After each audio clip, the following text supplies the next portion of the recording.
Pascale Micolo-Marcel, bonjour. Bonjour. Vous êtes délégué général de l'IEFP, l'Institut pour l'éducation financière du public, qui est aussi connu sous le nom de son site, La Finance pour tous. On va évoquer le sens de votre action. Alors pourquoi est-ce qu'il faut insister sur l'éducation financière du public? Quels sont les grands manquements que vous constatez?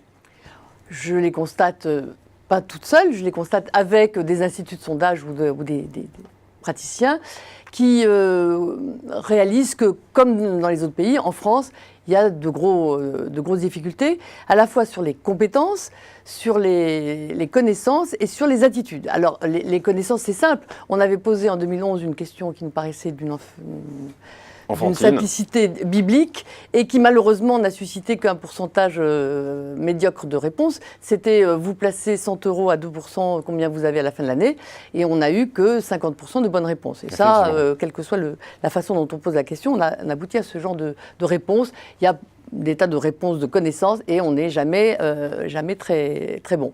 Ensuite, du coup, il y a des problèmes de comportement.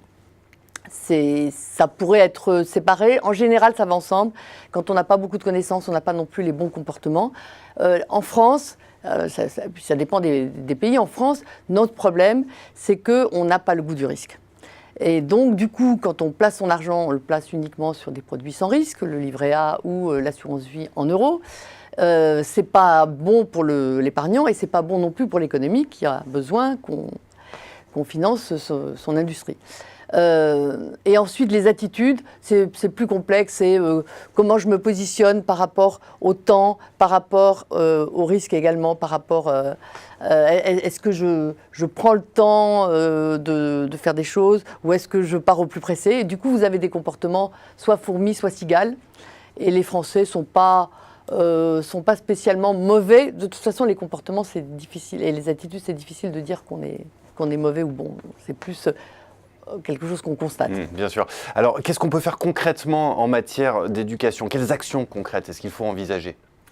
Alors, il y a des tas de choses à faire. On peut faire un site internet comme on l'a fait. C'était la première action qu'on a entreprise. Donc, lafinancepourtous.com, c'est un site où vous allez trouver des tas d'informations et des informations toujours pédagogiques, que ce soit des informations pratiques pour la vie de tous les jours et la gestion de ses finances personnelles, ou des décryptages. Donc, nous avons 2 zones bien identifiées sur le site. Et les décryptages, ça aide le citoyen à comprendre l'économie et à comprendre le monde qui l'entoure. C'est très important en période électorale, mais c'est important tout le temps. Bien sûr. Ça passe aussi par l'éducation nationale? Alors évidemment, en termes de cible, j'aime pas beaucoup cette terminologie un peu commerciale, parce qu'on est, nous, d'intérêt général et on ne fait pas de commercial, mais en termes de cible, évidemment, les jeunes, c'est une cible prioritaire et on peut l'atteindre soit directement, soit indirectement. Je commence par l'indirect qui est le plus fort, le plus important, c'est indirectement au travers de leurs enseignants et donc au travers de l'éducation nationale. On essaye de ne pas surcharger les enseignants, donc on s'insère dans les programmes qui malheureusement ne font pas toujours une place énorme aux questions d'éducation financière et économique. Mais enfin, on le fait, et on le fait de manière très importante depuis le début de l'année dernière, depuis 2017, puisqu'il y a une nouvelle stratégie nationale qui a été mise en œuvre par les pouvoirs publics et qui est... dont le leader, enfin, dont l'opérateur national est la Banque de France. Et dans ce cadre, il y a une version purement éducation nationale, et on a fait, avec l'éducation nationale et la Banque de France, des tas de modules pédagogiques, des tas de ressources qui ont été mises sur le site EduScol de l'éducation nationale, qui est vu par beaucoup d'enseignants. Et ces modules sont vraiment ancrés dans la vie quotidienne, dans la vie de tous les jours, et c'est pour le primaire et le collège en mathématiques. Donc, vous voyez, pour l'instant... Dès le primaire. Ouais, dès le primaire et dès le collège. Jusque-là, on avait une action très, très classique sur le lycée, puisqu'il y a des cours d'économie, donc on essaye de faire en sorte que l'économie soit pratique. Mais on avait déjà, depuis plusieurs années, fait des choses en mathématiques, et notre action en mathématiques a été reconnue et validée par l'éducation nationale, qui en a fait une de ses priorités, puisqu'on a renouvelé les ressources pédagogiques sur les mathématiques. Est-ce qu'on n'est pas là en train de toucher à un tabou quand on mêle éducation nationale et finance? Parce que l'éducation nationale, bon nombre de représentants vont vous dire « nous sommes là pour former des citoyens, pas des financiers ». Bien sûr, mais c'est pas du tout incompatible. Parce que, comme je vous l'ai dit tout à l'heure, nos décryptages, c'est c'est former des citoyens. Parce qu'un citoyen qui n'est pas averti en matière économique, comment peut-il prendre les bonnes décisions? Donc, c'est vraiment pas du tout incompatible, au contraire.